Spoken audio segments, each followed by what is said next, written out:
इतनी पावर है।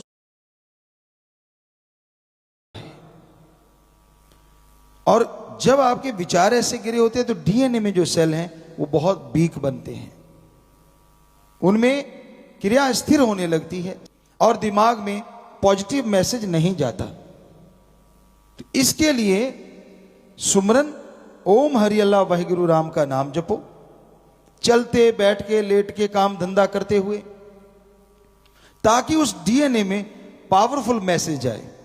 और जैसे ही ये पावरफुल मैसेज आएगा तो क्या होगा, आत्मबल बढ़ेगा और फिर आपकी जुबान पे क्या होगा, कौन सा ऐसा काम है जो मैं नहीं कर सकता। ये विचार आते ही समझ लो आप आत्मबल की तरफ बहुत तेजी से अग्रसर हैं, बढ़ते जा रहे हैं। तो ऐसे विचारों को हमेशा अपने अंदर बुलंद रखने के लिए लगातार मालिक के नाम से जुड़े रहना होगा। वही एकमात्र तरीका है, एकमात्र उपाय है जो आपकी पॉजिटिविटी को कभी खत्म नहीं होने देता। कई बार होता है नौजवान बच्चे बेरोजगार हो गए, टेंशन हो जाती है, तब बहुत ज्यादा भटक जाते हैं।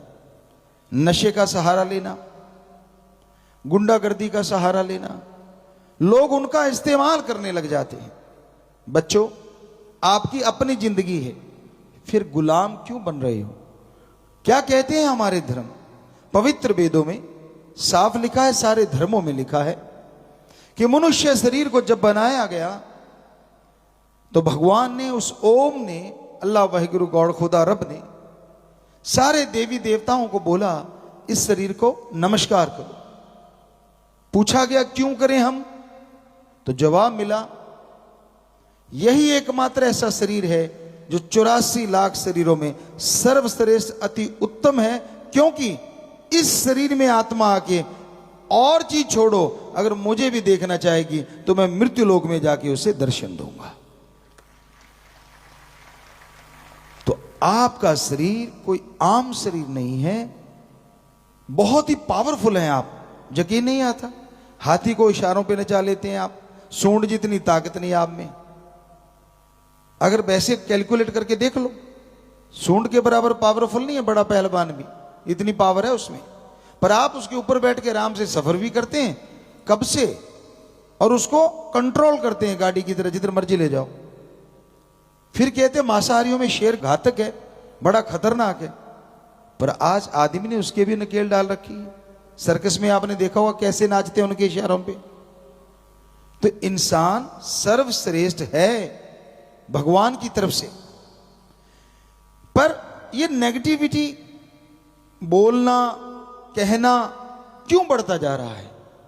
इसके पीछे सिर्फ और सिर्फ एक ही कारण है, और वो है रुपया पैसा, नंबरों की होड़। रुपए पैसे के लिए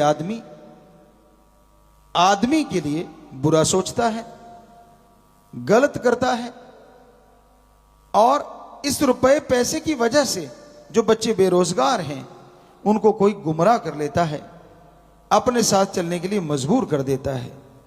हे बच्चों, सोच के देखो, भगवान ने आजाद शरीर दिया, सर्वश्रेष्ठ शरीर दिया, तो क्या गुलामी करने के लिए दिया है? नशे की गुलामी करते हैं आप।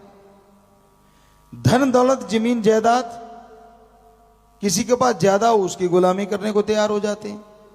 कोई पैसे दे, थोड़ा ऐशो आराम करवा दे, अच्छे कपड़े दे दिए, अच्छी जगह घुमा दिया और अच्छा खाना खिला दिया, जो गंदगी आप चाहते कहीं वहां उससे आपको रूबरू करवा दिया, और आपको लगा मेरे लिए तो ये भगवान है। चंद टुकड़े नोट के लगा के उसने आपको गुलाम बना लिया। भगवान ने आपको आजाद शरीर दिया था, आजाद।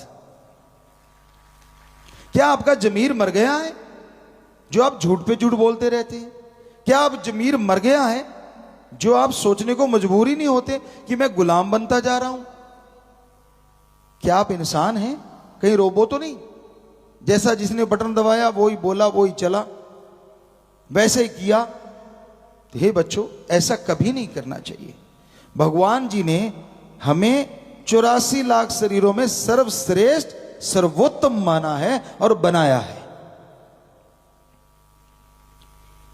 तो बाकी शरीरों से कुछ अलग करके दिखाओ। खाना पीना आपका है, पशु पक्षियों का भी होता है। बच्चे आपके हैं, पशु पक्षियों के भी होते हैं। घर आपका है, घोंसले उनके भी होते हैं, एरिया उनका भी होता है। बल्कि पशु तो जीते जी काम आते हैं और मरणोपरांत उनका हर चीज काम में, हड्डियां, चमड़ा, मांस सब काम में ले लिया जाता है। यहां तक कि जीते जी मलमूत्र, गोबर सब काम में आता है। और आपका जीते जी संभालने की दिक्कत आई हुई है। जनसंख्या इतनी बढ़ रही है तो कहां संभालें उसको, और मरने के बाद हड्डियां संभालने में दिक्कत आ जाती है। वहां भी जुत्तम पेल होती देखी है। किसी सज्जन के साथ हम गए, देखा तो वहां खींचातानी शुरू हो गई, ये तो मेरा ग्राहक है, ये तो मेरा ग्राहक है, ये तो मेरा ग्राहक है। झगड़ा शुरू हो गया। अब उसकी बाजू पकड़ी, कोई इधर खींच के ले जाए, कोई इधर खींच के ले, कपड़े अलग फट गए और टैक्स अलग लगा। तब जाके वो मुक्ति वाला काम मिला। यानी आपकी हड्डियों को भी टिकाने लगाने में जब मरने के बाद उस पे भी पैसा लगता है और वो भी प्रदूषण फैलाती हैं। तो पशुओं से फिर बेहतर कैसे हो गए आप? एक और उदाहरण देना चाहेंगे जो आज के युग में बहुत हो रहा है। हमने देखा, पहले आपको पशु का उदाहरण देते हैं, ध्यान से सुनिएगा। राजस्थान में यहां हमने जीवन जिया, वहां मिर्ग वगैरह हर तरह के पक्षी रहते थे और बहुत कम लोग मारते थे। चंद लोग होते थे, अदरवाइज मारते नहीं थे। हमारे जैसे लोग उनको बचाते थे। तो वहां पे